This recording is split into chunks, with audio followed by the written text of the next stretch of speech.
Surely with a particular video game, you've been able to spend more hours than you initially intended. Or games that, when you tally up, some hundreds of hours.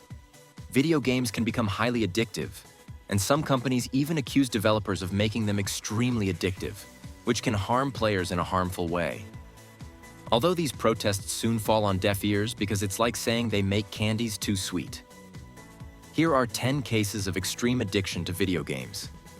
At number 10, we have a boy in Perth, Australia, who took skipping class to the extreme. Most of us at some point may have skipped class to play, but what this boy did was the following. Every morning, he dressed in his school uniform, left home, and pretended to go. But when his mother went to work, he returned and started playing. Then he pretended to return when she got back from work. He kept doing this for 3 months, as he recounted after being caught. He sabotaged his mother's phone so she wouldn't receive calls from the school, and at school, he said he would be absent because he needed surgery, explaining that his mother would have disconnected. This miraculously made everything work for 3 months. After that, the lie was caught. At number 9, the anger over losing in some games can sometimes be so legendary that they are remembered as the worst one can have. But there are people who take it to the extreme, and here's a very illustrative example. In Beijing, after losing a game against a classmate, this person went to the classmate afterward and set him on fire. And in case you're wondering, within a game, the person was a mage. At number 8, there was a case that was talked about quite a bit some time ago. We're talking about the man from South Korea who spent almost 3 consecutive nights playing StarCraft. After a 50-hour session, the man collapsed and died of cardiac arrest. The death was naturally caused by exhaustion, as during that time, he only used the bathroom occasionally and had very short periods of sleep, which may not have even reached an hour. Despite this, he has been a victim of such incidents more times than they would like to admit. This situation is so worrying for them that they even have online game detox centers. Despite this, there are still cases where people can go for months without leaving their homes. At number 7, we have the most addictive game in recent years. Besides League of Legends, Warcraft has been the biggest online game ever created. We are loyal followers, fans, and of course, corpses.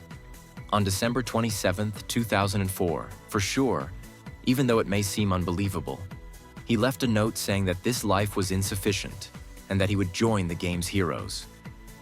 After that, he opened the window and jumped out. Before that, he spent his last 36 hours playing.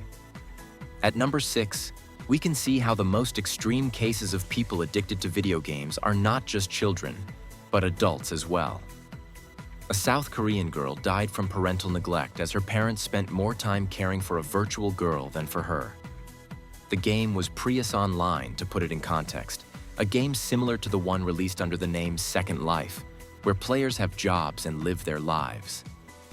In one of their many sessions, the couple went to a cyber cafe to play, which lasted more than 12 hours. When they returned, they found her dead. At number 5, we have something similar to the previous case. A man left his twin children filling the bathtub while he went out to play with his Game Boy Advance.